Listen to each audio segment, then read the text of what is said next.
Hey, I'm Colin Campbell, and this is your annual reflection and master plan for a bolder and better 2026.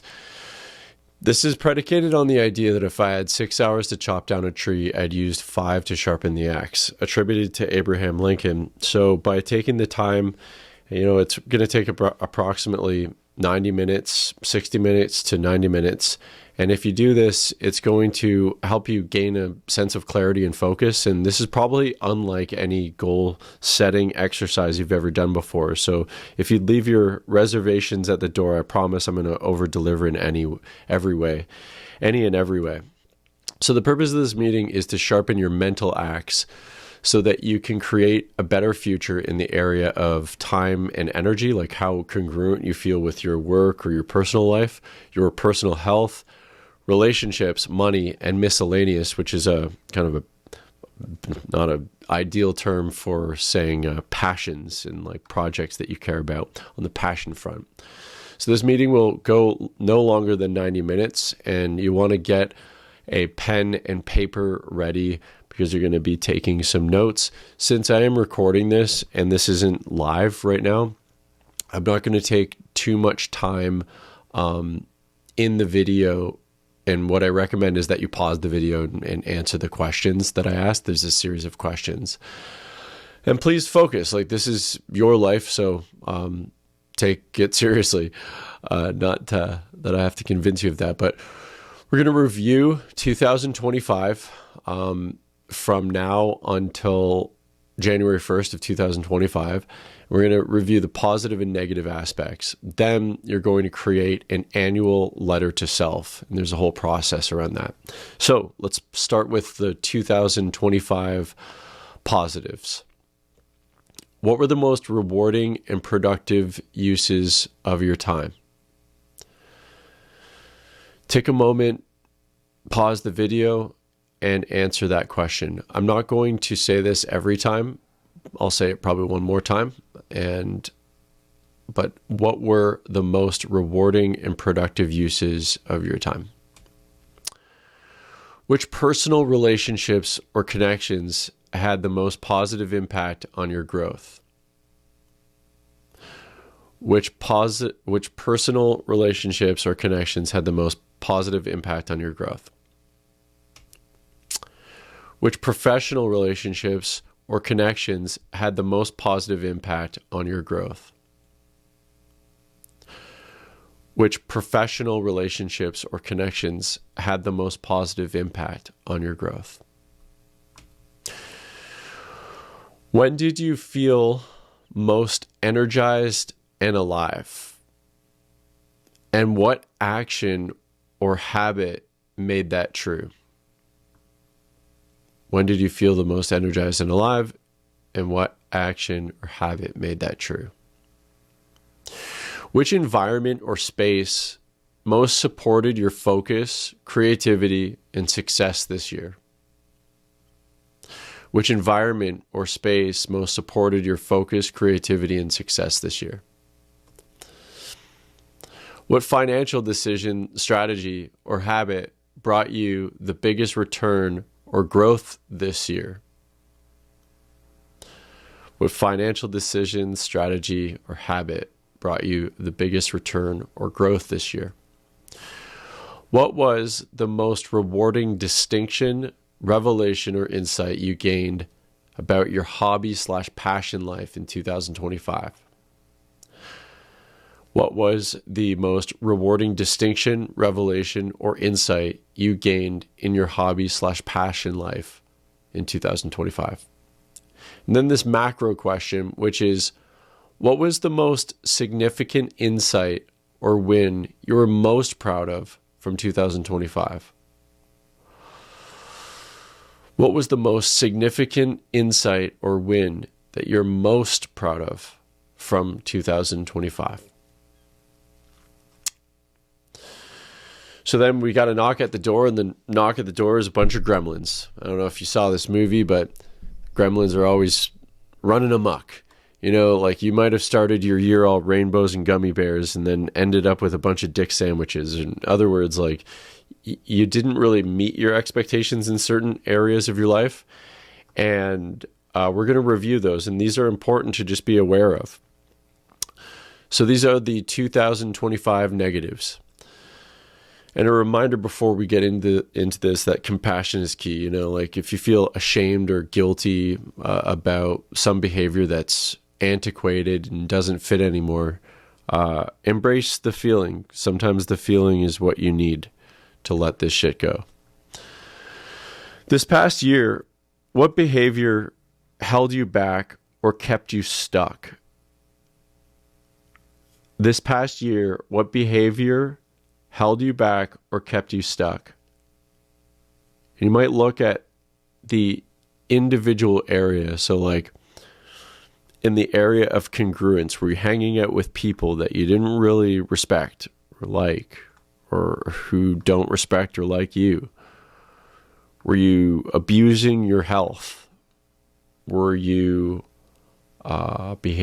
sabotaging good relationships? Were you spending money you didn't have? Didn't allocate your funds properly? In your passion or hobby life, was there a behavior that held you back or kept you stuck? What habit caused you unnecessary pain? Checking out social media, again, spending money you didn't have, popping pills, snorting lines, drinking brews, hanging out with the avenues with all the bad crews, spending time beating yourself up. What habit caused you unnecessary pain? What belief about yourself no longer aligns with your highest and best? We had a member in our annual call say the equivalent of being invisible. This person said that I'm in the way, and it really struck a chord with a lot of the people that were there. What belief about yourself no longer aligns with your highest and best? What unresolved part of yourself are you finally willing to let go of completely? What unresolved part of yourself are you finally willing to let go of completely? Michelangelo, who's an Italian sculptor, painter, and architect, said, "I removed everything that wasn't David." So we have these parts of ourselves that we let go of. And if we remove that, we can get this wonderful piece of art that is our truest essence. Give yourself permission to remove anything and anyone that no longer fits you. Your year is complete. You are complete. So what we just did was we reviewed from now until January 1st, the positive and negatives. And now it's time to create your annual letter to self. I'm just going to lay this out. In the comments, I will share an example. I have a template for this that you can read as well. So the 5-part ritual for honest reflection, clear direction, and releasing old patterns. This has a specific sequence to it. I'm going to share with you that sequence now. First thing you want to do is anchor in the present moment. So in my letter, I wrote, here I am sitting on my couch with my cat. Then review what you're proud of. These are the areas of life that you're especially proud of yourself for accomplishing. Maybe you got a big commission, or maybe you, lowered your cholesterol, as one of the members of the last meeting. Then you name what needs improvement. The reason why I titled the 2025 negatives is just like no hold back, right? Like it's negative, so call it what it is. This is the thing that I didn't like about myself this last year and what needs improvement. Then you look ahead from the future. So I like to use the Dan Sullivan question. If I was here 1 year from today, what has to happen personally and professionally for me to be satisfied with my progress? And then I'm laying those things out in the present moment as if they've already happened. Then release the year and close the loop.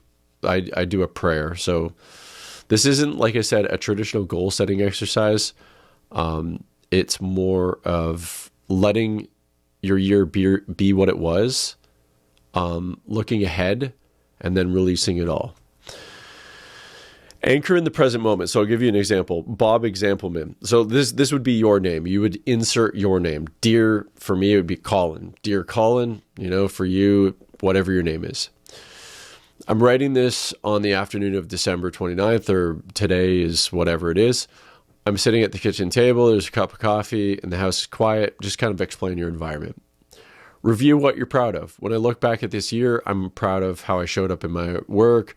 I was able to produce a couple of, I'm not even reading this, but produce a couple of events. I got a cat, etc. So you're just outlining the things that you're especially proud of, and you're being explicit with yourself. Like you're talking to, I like the inner child thing. You've got this kid that you're explaining to. Like if you're speaking to a young version of yourself and you're speaking to yourself in a compassionate manner, how would you do it? Then name what needs improvement and make no bones about it. There are things I wanted to be honest about.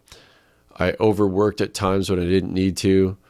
I used busyness as a shield instead of slowing down. Maybe you did some horrendous shit and just fucking lay that out. Like I murdered another human. Sorry to insert this, but if you did murder's like the worst, right? I killed someone. I snorted big fat lines of heroin and overdosed a couple times, and I screwed up my whole life. I killed my relationships. Make no bones about what needs improvement. These are the things that I really am tired of doing. I was, for me, this is light compared to the horrible examples I just gave, but I'm really done with social media in terms of being a consumer, hopping on and consuming it. So that was one of the areas. It was how much time did I waste in 2025 looking at stuff that did nothing for my personal or professional development? From there, I look ahead from the future. Looking ahead, when I think about this time next year, I see myself moving more with intention. I'm using the past tense here, right? I used my time and intentionally more cleanly. I built the business in a way that supported my life instead of competing with it. So I'm phrasing this as if it's past tense, like it's already happened. I'm so grateful that I was able to complete the 75 Hard program. I'm so grateful that I was able to launch an entire studio album, etc. Then number 5, release the year and close the loop. I'm releasing this year now, the wins, the mistakes, the confusion, the lessons. I don't need to carry them forward. I place them down with gratitude. Help me stay awake, honest, and useful in the year ahead. Help me do the next right thing, followed by your name.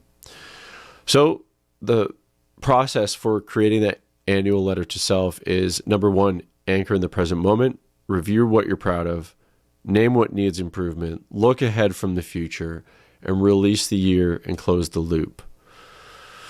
I'll leave you with this, which is Earl Nightingale's 1956 album. It was the first spoken word recording to achieve gold status, and he said that success is the progressive realization of a worthy ideal. And I hope that this video helped you continue to progressively realize whatever you deem worthy of yourself. Of the things that you feel ashamed of or guilty from this previous year, give yourself permission to let that shit go and live a better life. Love you. My name's Colin Campbell. If you'd like to reach out, go to booksthatlead.com. Take care for now. Peace.